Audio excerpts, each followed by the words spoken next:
Nana, you okay? Hello, welcome to episode 82 of Popcorn and Prosecco, a movie podcast where we review and hash out the week's movie news. This week I'm joined with Angie Hahn. Hello. And Perry Nemiroff is actually off at Toronto, so she'll be back with us next week. But this week, Angie and myself, Kristy Puchko, are going to review The Visit. But before we get into that, we're going to talk about the latest exciting Captain Marvel rumor. Angie, why don't you take it? All right, so the first thing I want to say is this is just a rumor. It's not a confirmed fact, but the word going around is that at the top of Marvel's wish list for casting the lead of Captain Marvel is Rebecca Ferguson, the breakout star of Mission Impossible Rogue Nation. I love this choice because basically I saw Mission Impossible Rogue Nation and was just like, someone needs to give this woman her own action movie franchise. I mean, not only is she really, like, confident and bold and sexy, but, like, she's got, she's a really good, she's, like, got a really good physicality for action movies, I think. Yeah, I completely agree. That was the thing that was so incredible about Rogue Nation was, like, we had never really heard of her before, and then she was going punch for punch with Tom Cruise, and, like, it was incredible to watch. She was so much fun, and she also had this really great sense of character to the way she did her action. Like, the first thing you see her do is kick off these incredibly fancy shoes, and that may sound like nothing, but she made these little character moments really work to bring together a character really quickly, and I think that'll be helpful for Captain Marvel because while a lot of people are excited about this movie, I would argue there are probably more people excited about Captain Marvel than actually know anything about the character. Because I'm one of them, where I'm just ready for Marvel to have a fucking female heroine having her own movie, and I know, like, some of the things from some of the fan art from the online, and I like it. So I'm like, this will be cool.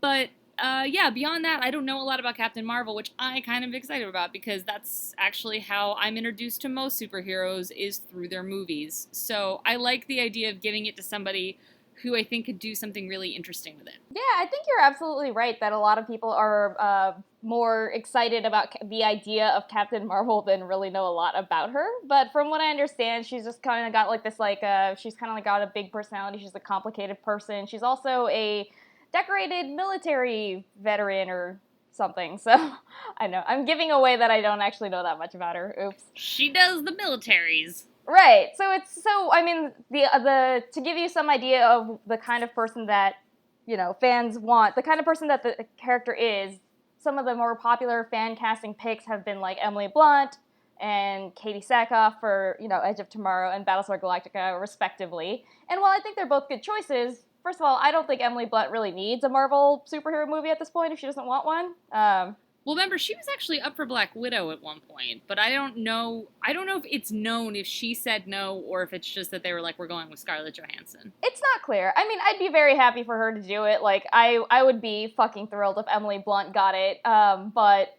if we're going for someone who's a little bit of a lesser known pick, which Marvel usually tends to do with the exception of like Benedict Cumberbatch, I think Rebecca Ferguson is great. She's not only is she a great pick for all the reasons that we've already said, but she's actually kind of at the right point in her career where what she needs right now to get up to the next level is a superhero movie, because that seems to be the pattern in Hollywood right now, is that, you know, you break out in some indie or like in a supporting role somewhere, and then you book the big superhero movie, and then you become, you know, an A-list star. Totally. And yeah, I think she'd fit really well into the Marvel mold. We're actually going to share in the information section a piece Angie wrote a few months ago about people that could be up for the role of Captain Marvel, and she's got a lot of really inspired picks, so do check it out. She has people that were like actually in discussion, and also just some choices I thought were really fucking cool.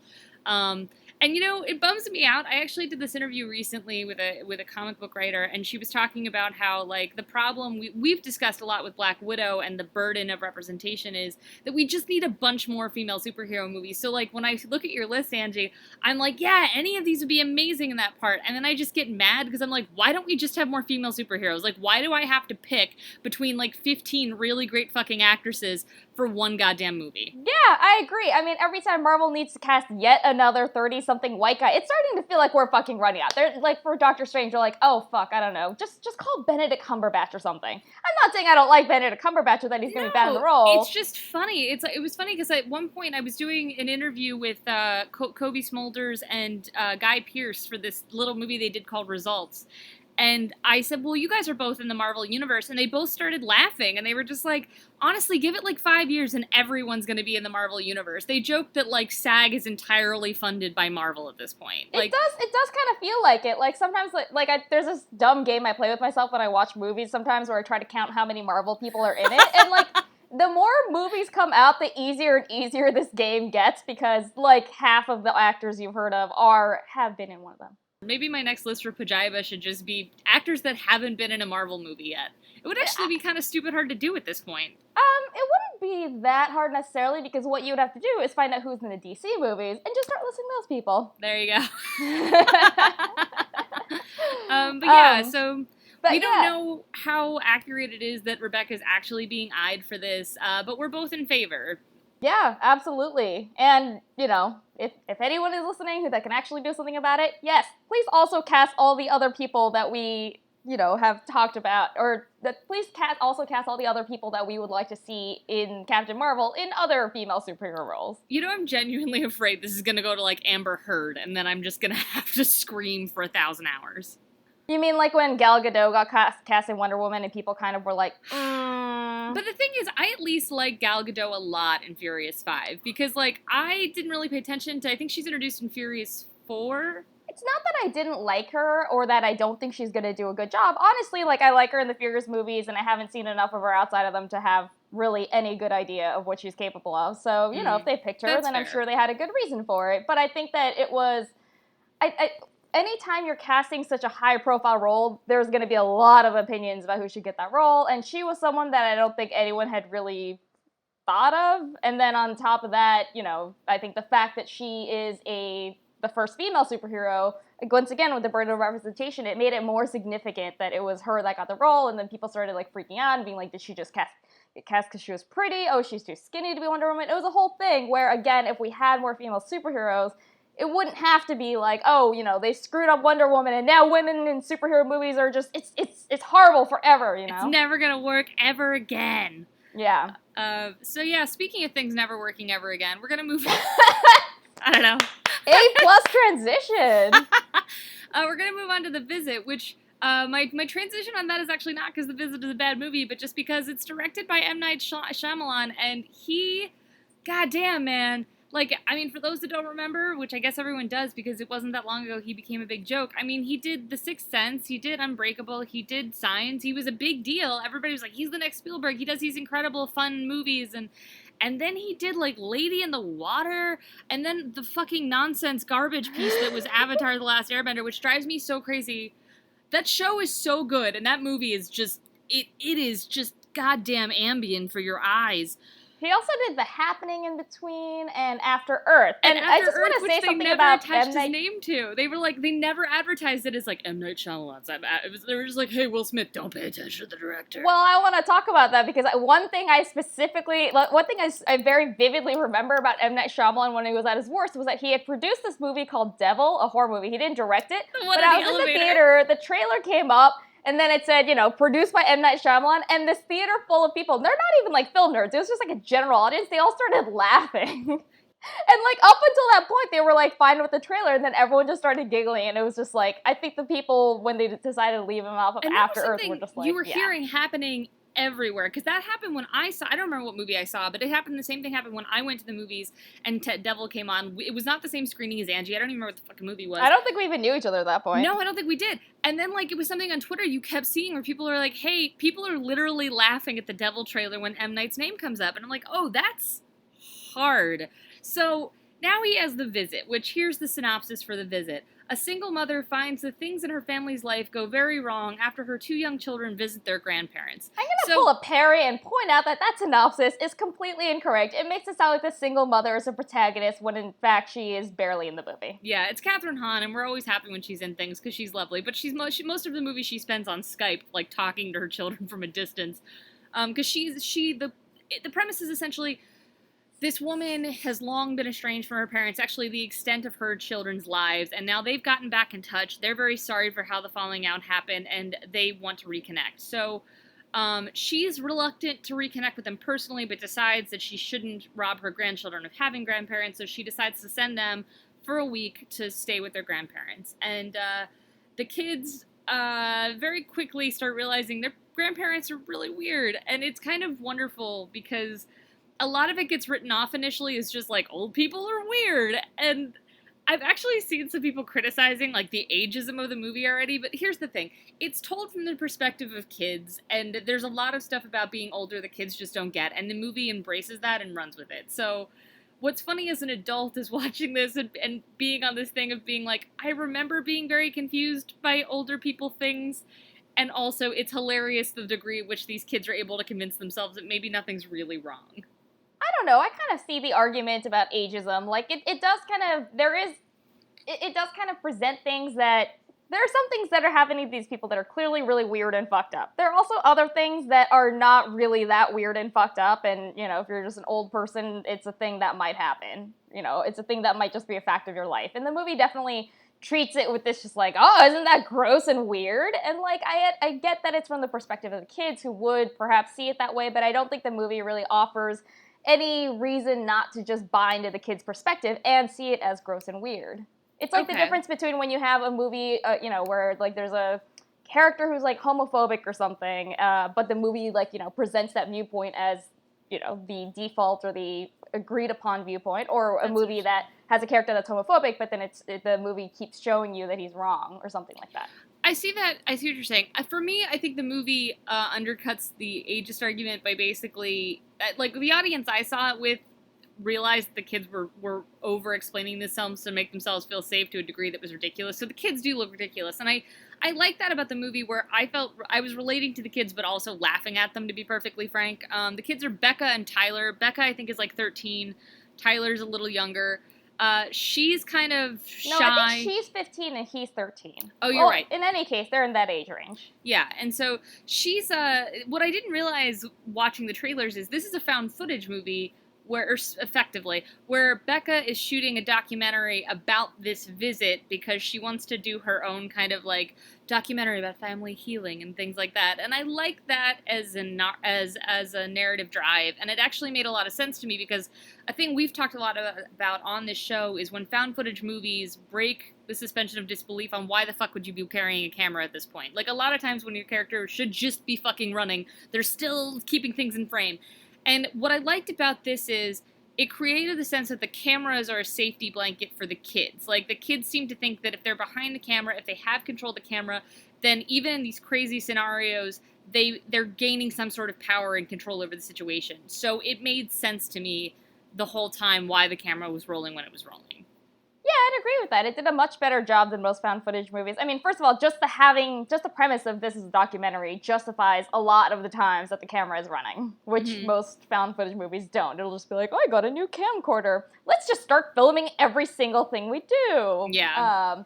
So that makes sense. And I agree with what you're saying about it. It's really funny because you see the whole movie, you know, the girl is the director and she's trying to drive this story. Like, she has kind of like an idea of the story that she wants to tell, and then everything just kind of keeps getting all fucked up, and it's not the story she was planning on telling. Which is also funny because she fights against that narrative, too. Like, when things start getting creepy, that's not what she wants her movie to be. So there's some comedy in that she's trying not to, like, embrace that, that potentially exploitative narrative as she sees it.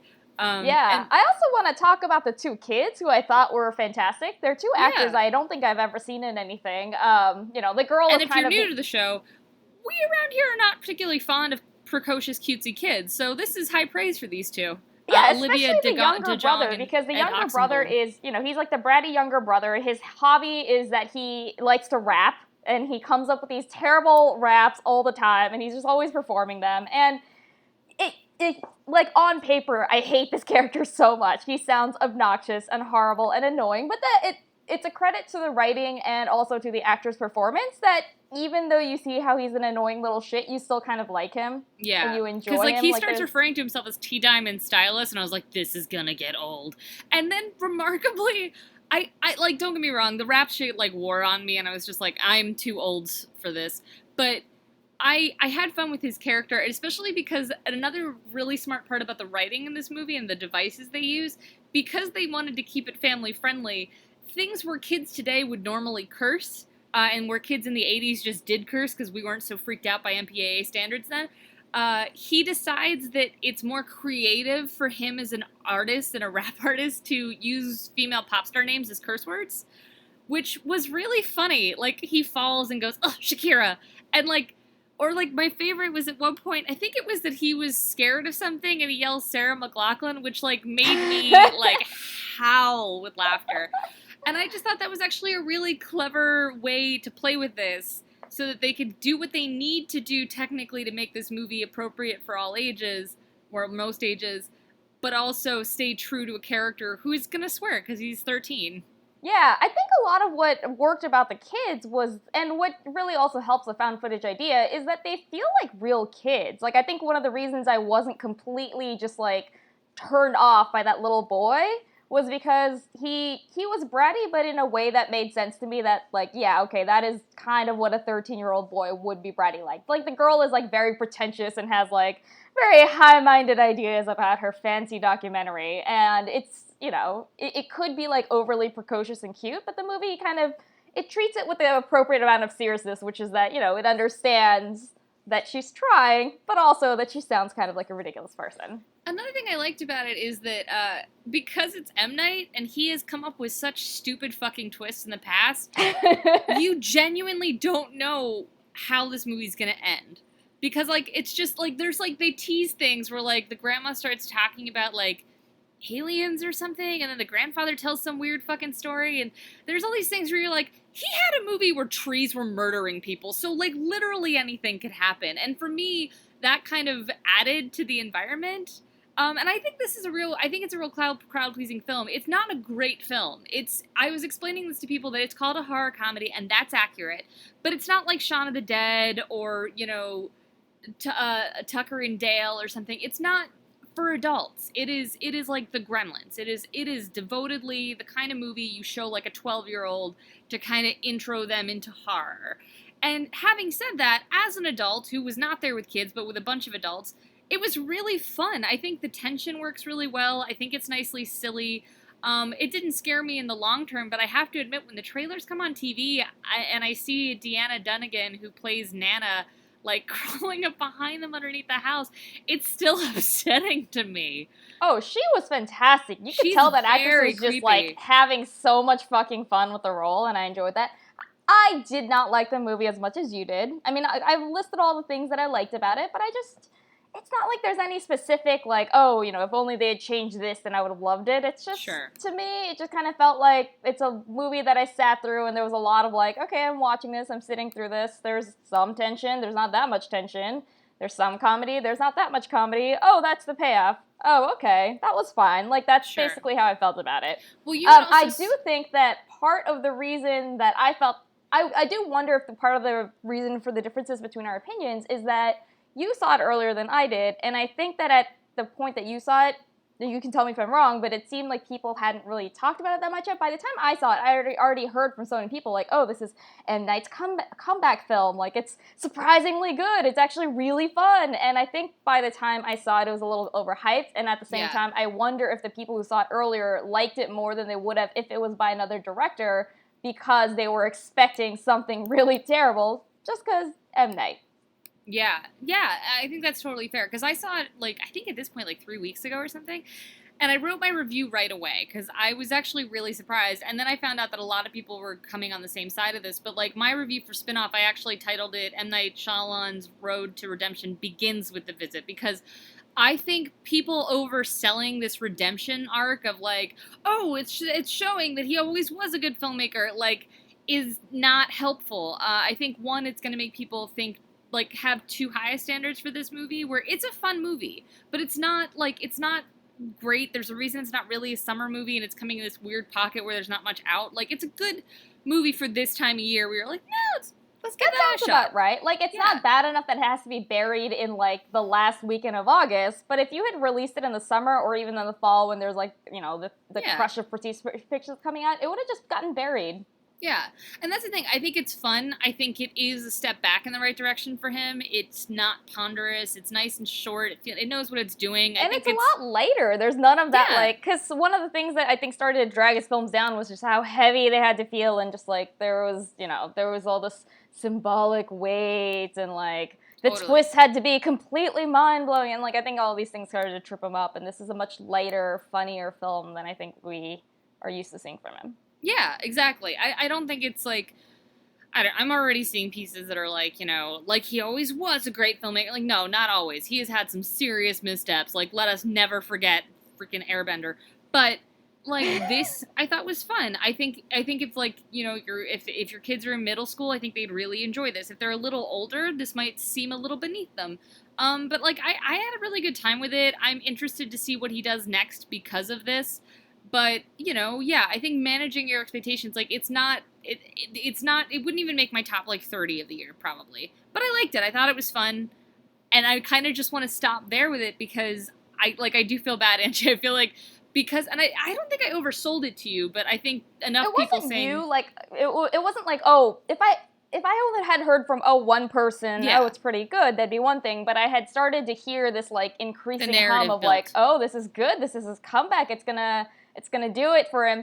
And the other thing is, you know, you want to buy into one of those narratives. Either like, oh, it's a filmmaker who was always a great filmmaker and he just got a little bit lost for a bit and like he's coming back and he's put out another masterpiece. But the truth is, real life doesn't really work that way. Like sometimes, Right. you know, you do something, you're good at it, then you're like less good at it, then you start to get better again. But it's, you know, I think people want to sell this story of like, you know, and then he came back with this great thing. It's, you know, he's back at his peak, but it's just not true, and it's not how life works. And, you know, yeah, I don't think that I clearly didn't like it as much as you did, but I do think it's a step in the right direction for him. I think it's, for one thing, I think it's great that he's sort of been able to free himself of, like, the heavy mythology and, like, the ponderousness that dragged down all his other films, and I think it's nice that he's having fun, and even the twist here isn't like, there's a twist because it's a horror movie, and pretty much all horror movies have twists, but it's not like a M. Night Shyamalan Sixth Sense kind of twist. Totally.